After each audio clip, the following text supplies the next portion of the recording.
अब आपके पाठ्यक्रम में अगला चैप्टर जो हमको आपको पढ़ना है वो है महेश्वर गुप्त जी का कैकेयी अनुताप, जो साकेत का एक अंश है। आप जानते हैं कि देश की बदलती हुई कालानुसार बदलती हुई भावनाओं तथा विचारों को अपनी रचना में स्थान देने की क्षमता गुप्त जी में थी। बंगला के माइकल मधुसूदन दत्त से आप प्रभावित थे। पौराणिक पात्रों में जो उपेक्षित पात्र थे उनको सब सामने लाना, सामने रखना इनका मुख्य उद्देश्य था।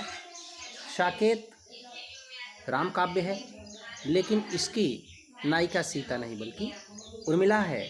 और साथ ही साथ अब तक जितने भी राम काव्य हुए हैं उसमें कैकेयी को पश्चाताप करने का कोई अवसर नहीं दिया जाता। तो अपनी सफाई प्रस्तुत करे कि किन परिस्थितियों में उसने ऐसा जघन्य काम किया था, लेकिन गुप्त जी ने कैकेयी को पश्चाताप करने का, अपनी सफाई देने का पूरा अवसर प्रदान किया है। तो आज हम लोग कैकेयी अनुताप जो शीर्षक है साकेत से लिया गया है उसके बारे में थोड़ा सा अध्ययन करेंगे। इसकी प्रस्तावना आप देखेंगे तो साफ लिखा है कि प्रस्तुत काव्य पंक्तियाँ राष्ट्रकवि महेश्वर गुप्त द्वारा रचित साकेत महाकाव्य से अवतरित की गई हैं। वीर छत्राणी कैकेयी अपने किए पर पश्चाताप करके गोमुखी गंगा के समान पवित्र हो गई है। गोमुख से निकलने वाली गंगा जिस प्रकार पवित्र होती है, ठीक उसी प्रकार वह अपने पश्चाताप करके अपने कर्मों का वो भी पवित्र हो गई है। कैकेयी भारत के साथ राम को लौटने भरत कैकेयी भरत के साथ राम को लौटाने के लिए वन में गई है। वह अनेक प्रकार से श्री राम को वन से अयोध्या वापस चलने का प्रयास करती है। यही सार इस कैकेयी अनुताप खंड में आपको दिया गया है, आपको पढ़ना है अगले टॉपिक में। कैकेयी अनुताप महेश्वर गुप्त।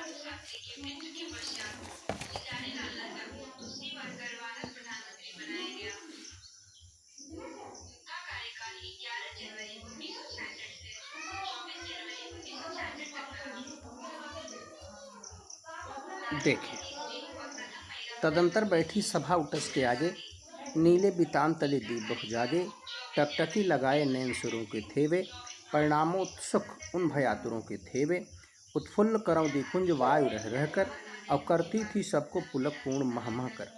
वह चंद्रलोक था कहाँ चांदनी वैसी, प्रभु बोले गिरा गंभीर नीर निधि जैसी। पहले प्रसंग जानिए। आप जानते हैं रामकथा को कि माता पिता के वचनों का पालन करने के लिए श्री राम अपने छोटे भाई लक्ष्मण और पत्नी सीता के साथ वन चले जाते हैं, और उनके भाई भरत जो कि उन परिस्थितियों में घर नहीं थे, ननिहाल थे, लौट कर जब आते हैं ननिहाल से तो पिता दिवंगत हो गए रहते हैं, और सारी परिस्थितियों से अवगत होने के बाद माता से बहुत नाराज़ होते हैं और भाई को मनाने के लिए वन में जाते हैं। और जब वो वन में जाते हैं तो कैकेयी आदरानियाँ भी उनके साथ, गुरुजन, मंत्री और प्रजाजन भी उनके साथ जाते हैं। वहाँ सब लोग पहुँचते हैं, कुशल क्षेम होती है, और इसके बाद यहीं से कथा ये चालू है, यहीं से प्रसंग आपके साथ है।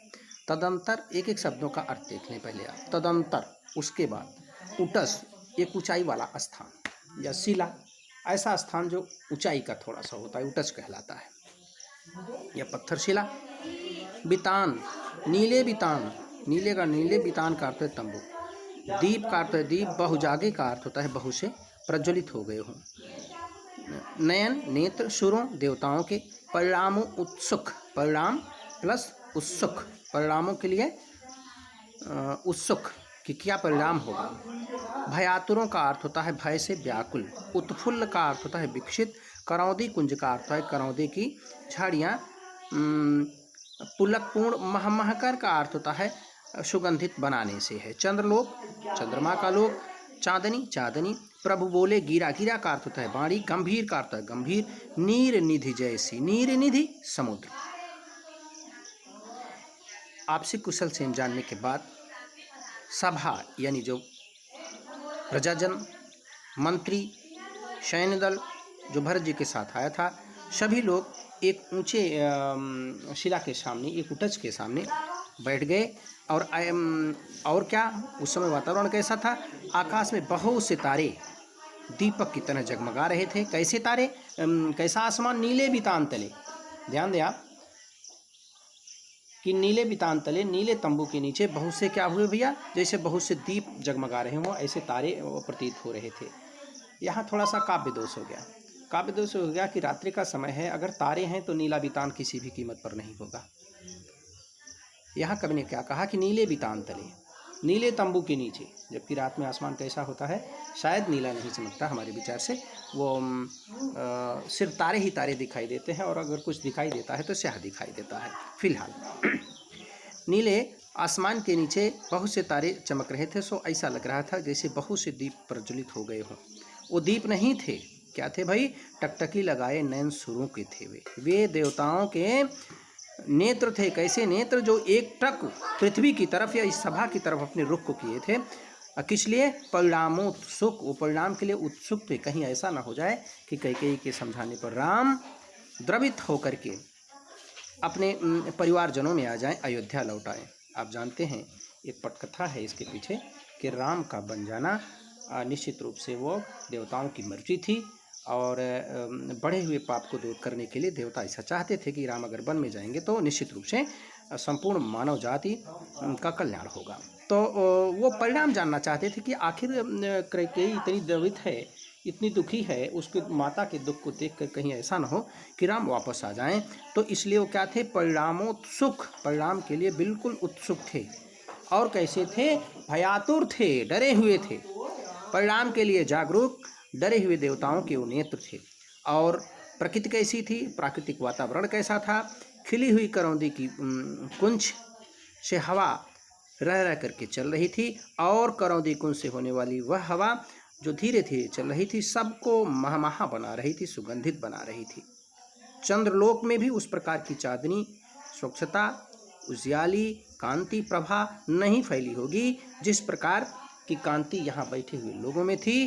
प्रभु बोले गिरा गंभीर नीर निधि जैसी। इसी बीच श्री राम समुद्र के समान गंभीर बाणी में बोले,